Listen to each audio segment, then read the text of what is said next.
start things off, the first thing I want to ask you guys is, what is your perception of luxury? Well, to a lot of people, luxury may mean exclusivity, brand recognition, quality.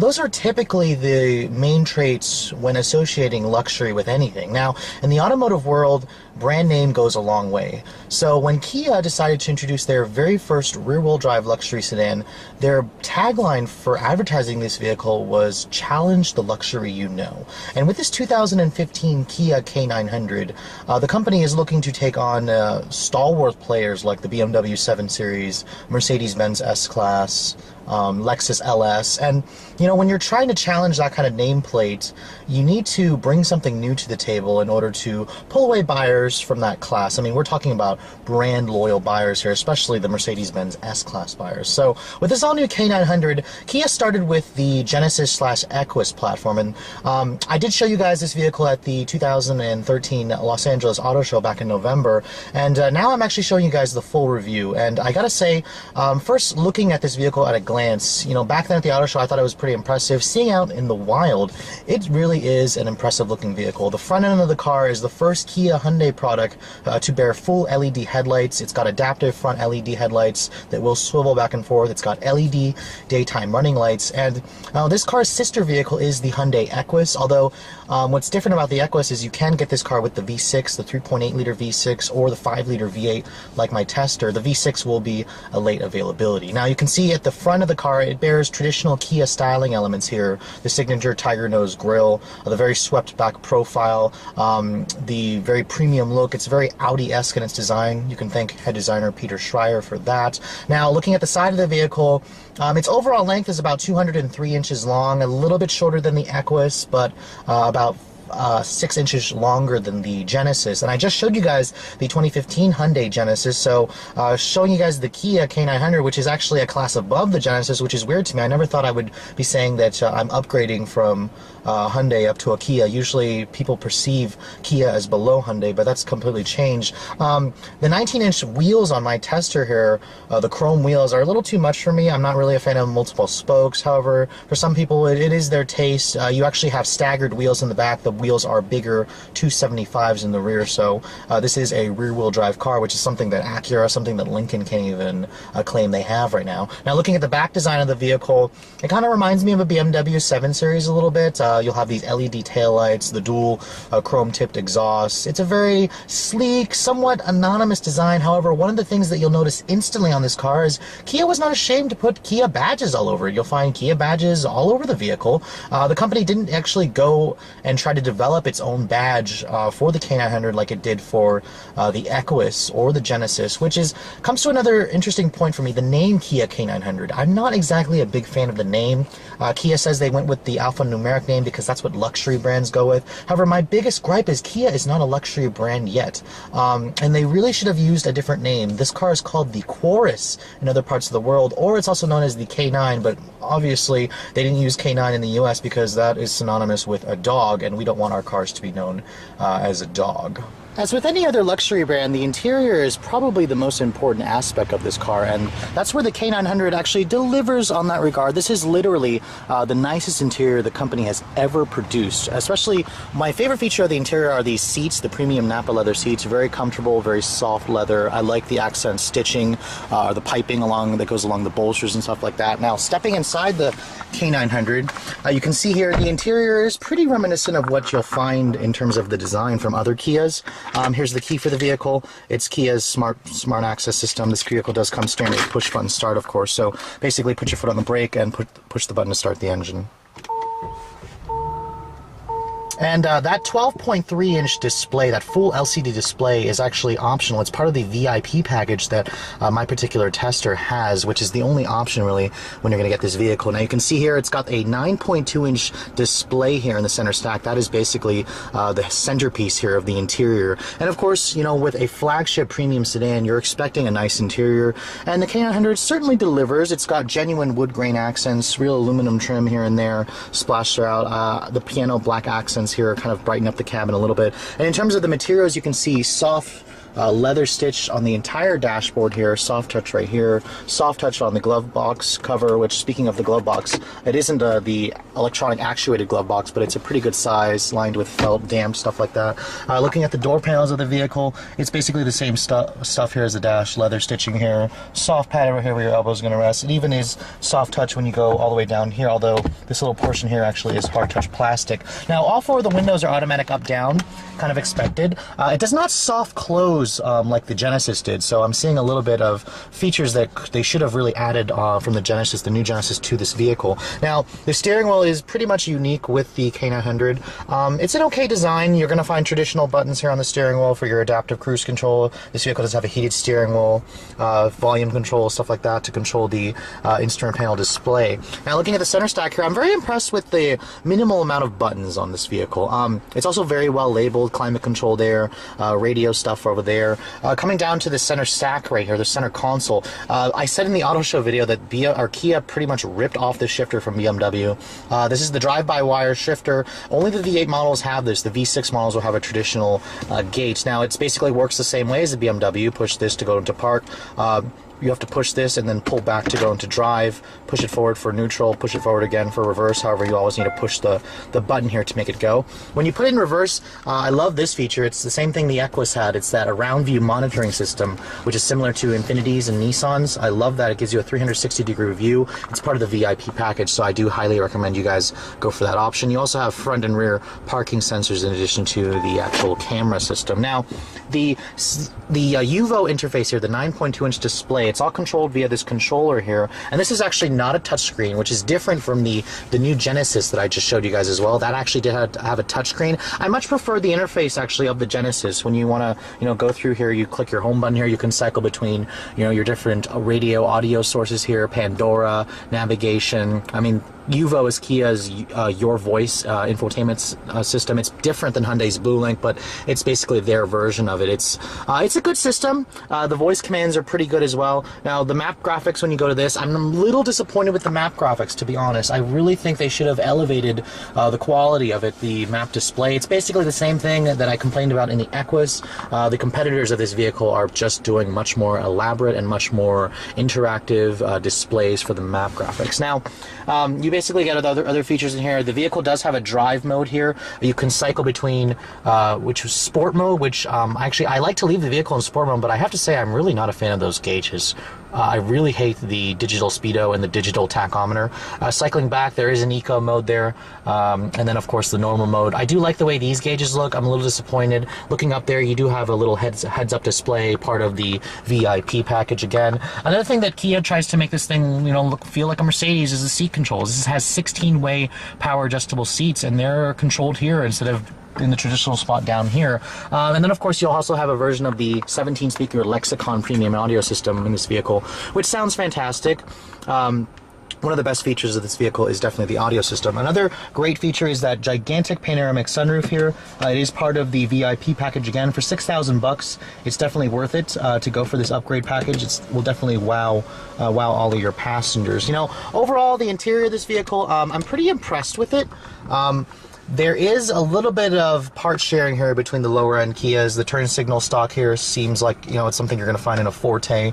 Some of the buttons on the steering wheel, they could have improved on that. However, the entire, this area right here, right down to the analog clock, it does feel premium, and it's definitely a very strong effort on Kia's part to introduce something like this. Another area where a lot of luxury buyers will judge is the back seat space, and this is where the K900 also delivers. You're going to find very extensive amounts of space back here. And it will have a space for a fifth passenger as well, although two people will really be the most comfortable. Now, getting inside this vehicle, this is the perfect road trip vehicle. So you can see here, that's basically where I'd have the seat to drive. I have a ton of legroom back here. I have vents back here. I have sunshades back here as well, which surprisingly the Equus actually had power operated sunshade, so I'm a little disappointed that this one is actually manual, so there is a little bit of cost cutting in there for the K900 version. Now, the seats back here themselves, they actually are power adjustable. You can adjust them different ways. They actually are heated and cooled as well, so I mean, sitting back here, is just an amazing experience. It's basically just as nice as sitting in the front seats from this full adjustability. One thing it does not have is the two rear seat entertainment systems that the Equus has. So again, some features they had to save for the K9 or for the Equus versus the K900. One feature that buyers will appreciate, the premium buyers, is the fact that the doors, they will soft close when you just click it right here. It actually does shut automatically for you. Again, that's part of the VIP package. Of course, with this class of vehicle, the trunk lid is power operated. Again, it's part of the VIP package. You can see here in terms of the trunk space, it's very well finished. It holds a lot of space, about 16 cubic feet of space, which is actually on the average size for the class. Very, very nice aluminum scuff plate here. The seat back itself does not fold down, but there is a pass-through right there. And then, of course, if you wanted to close the trunk, just push this button right here, and that'll close it for you.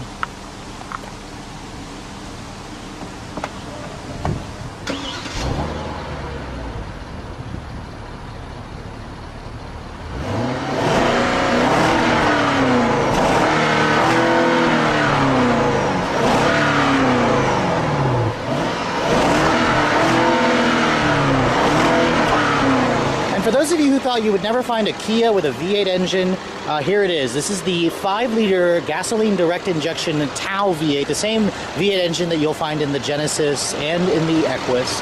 In this K900, it produces 420 horsepower and 376 pound-feet of torque. Of course, that's on premium gas. If you guys put regular in it, it'll drop to 407. Now, it drives the rear wheels only. All-wheel drive is not available on this vehicle, so it does put it at a disadvantage versus competitors. Your only transmission choice is an 8-speed automatic transmission. And that will give you fuel economy ratings of 15 in the city and 23 on the highway. That is a little bit thirsty compared to its competition. They'll typically do about 18-25, but this vehicle weighs about 4,500 pounds. With that much power, let's take a look and see how it all works together. Okay, so for those of you who never thought they'd live to see the day Kia produces a real luxury sedan, let's find out and take a look and see how their first effort does when we get out on the road.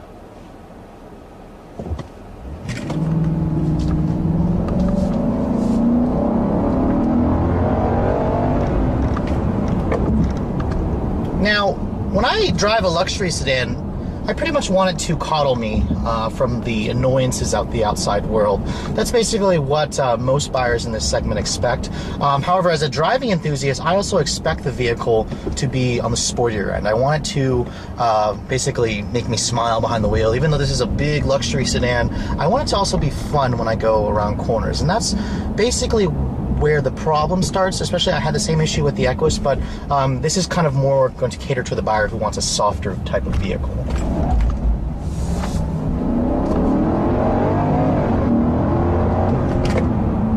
Now, one thing this 5-liter V8 has is pretty good power. You know, with 420 horsepower on tap, it is a little bit down compared to the Equus that I drove. And, you know, this thing does weigh a lot. At 4,500 pounds, it's a pretty heavy beast. And I'd expect a 0 to 60 time of around 5.5 seconds, maybe a little over 5.5 seconds, just under 6. It's not as powerful as, or as fast feeling as most of its competitors. That's one of the issues, or one of the things I'm noticing with the K900 and the Equus, is this thing doesn't have the kind of effortless grunt that the German rivals have, especially with their turbocharged V8 engines. So you will give up a little bit of that. However, this thing doesn't exactly feel slow. It's still pretty quick when you get on the gas. Now, just kind of driving this thing normally, the K900 really does isolate you from the nasties of the outside world. The ride is pillowy soft. The interior is extremely quiet. The steering is really light. This thing's pretty easy to drive. You just kind of have to get used to how big this freaking sedan is. So it's a big boy when you're driving it down the road. And you know, it's interesting because this whole car kind of feels like something that Lincoln should build. It's a very soft and squishy sedan, or something that even Cadillacs used to be known for. And it's amazing because, you know, I've tested a few luxury sedans this year already, and, you know, the CTS V-Sport that I drove is by far my favorite, and it's the sportiest out of them all, and it's a Cadillac. It's not a BMW, it's not an Audi. So it's interesting where car companies, how they kind of flip-flop in terms of what direction they always want to go, or which buyers they want to appeal to. Now on this back road here, this is not the best place to test a vehicle of this caliber. However, with the crappy roads here around the DC area, it's a great place to test the suspension, and it does an incredible job of soaking up the bumps. Despite the fact that I've got these low profile 19-inch wheels, this car just coddles you and isolates you from the road imperfections. Now the one thing this car doesn't have is the adjustable air suspension of the Equus. They did take that feature away for the K900 because this car is priced a little bit less. However, I'm not really noticing a difference with the ride quality. It still rides as soft. I just wish there was a button, like I have it in sport mode right here, but it doesn't feel sporty. It's always soft. It's always really, it doesn't really feel like driving, going around corners fast like the CTS did when you put it into sport mode. So it will disappoint you if you guys are looking to carve some corners in your big luxury sedan. The Audi A8 or S8 is still the one to go with if you guys are looking for the sportiest offering in this class. Now, visibility with this thing is also excellent. The design is not exactly as swoopy as I thought it would be, and you have these large side mirrors. You have a very nice view of the road. The hood is a little bit long, so you will have to judge that, and then the window out of the back is pretty good. Then of course this is a luxury sedan, so you will have the latest in driver assistance tech, forward collision warning, lane departure warning, blind spot monitoring, adaptive cruise control with low speed follow. What this vehicle doesn't have, however, is the active lane keeping, the active lane steering system that the Genesis has. So again, a couple of feature overlap here. However, the Equus didn't have that feature as well.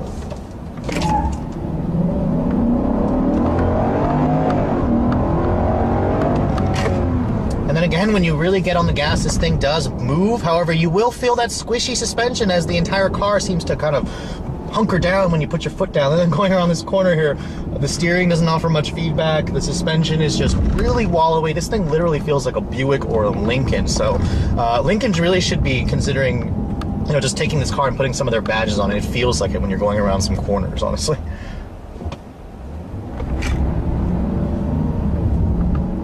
Now, another thing I'm noticing with that V8, it is overpowering the rear wheels a little bit. I do get some wheel slippage here and there. I mean, it's not really dangerous. It's just when you got a heavy foot, you will notice that. I really do think Kia should consider adding an all-wheel drive option to this vehicle, especially since a lot of its competitors offer the all-wheel drive.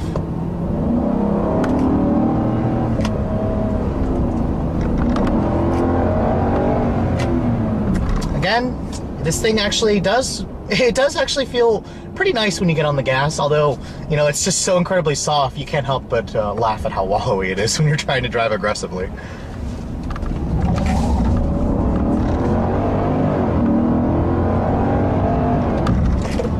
Now, the main question remains is, does this thing drive like a premium vehicle? And I have to say, yes, it does. It does feel like an expensive car. It feels like it, just like the Equus, it's a pretty impressive car when you're just tootling around town, and it coddles you in luxury. It's got the latest technology. It's got pretty eye-catching looks. A lot of people will do a double take on this thing and wonder what the hell are you driving, because it doesn't resemble any other type of vehicle. However, one thing that you can't really hide is the fact that this thing has Kia badges all over it. So people will know you're driving a Kia, but of course they will do a double take and be like, is that really a Kia? And that's basically the main question, the one question that everybody kept asking me while I was driving this thing around. So coming up to the conclusion of this review, just like the Equus, I think the K900 is an incredible car from a company that was not known for offering this type of vehicle in the past, especially as their first attempt as a luxury sedan. It's very soft, it coddles you with the latest technology, it's big, it's roomy on the inside, and it is different. And of course, being a Korean player, you do have the value quotient in part here when you're buying this vehicle. Of course, you're going to get the company's big warranty, their 5-year 60K or 10-year 100,000 mile warranty. They will also include a 3 years free scheduled maintenance when you buy this thing. And then of course there's the price. This thing is very, very loaded. Now initially the 5-liter V8 is the only engine offered. The 3.8 will be offered later on. However, this starts at about $60,000, just over $60,000. For the base model. If you guys want the VIP package, that will give you the features that we talked about earlier in the video. That's about $6,000 more. So all in, I'm looking at about $66,400 for this one that I'm driving. This is literally the most expensive K900 you can buy. Now, if you guys can recall, the Equus Ultimate that I showed you guys earlier on this year, that one was about $70,000. So this one is a little bit cheaper than the Equus, and it is, however, missing a couple of the other features that the Equus had. However, there are some features that this K900 has that the Equus didn't have as well. So, price-wise, I think it's priced well.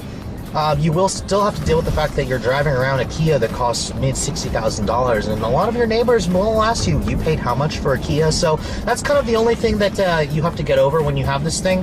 However, you know, if you can get past the brand name, you do get a vehicle that offers a lot of luxury and tech for a decent price. Remember, if you want a 7 Series, an S-Class, you want something that's German or Japanese, you're going to be paying almost double. Those are over $100,000 easily for one that has basically all the features and technology that this loaded K900 VIP package has. Anyways, hope you guys have enjoyed my overview of this 2015 K900. If you are in the market for a big executive luxury sedan and you're on a budget and you want something different, make sure you check this vehicle out, as well as its sister vehicle, the Equus. However, personally, I prefer the styling dynamics of the Kia more. Thanks so much for watching, guys. I'll catch you all in the next review.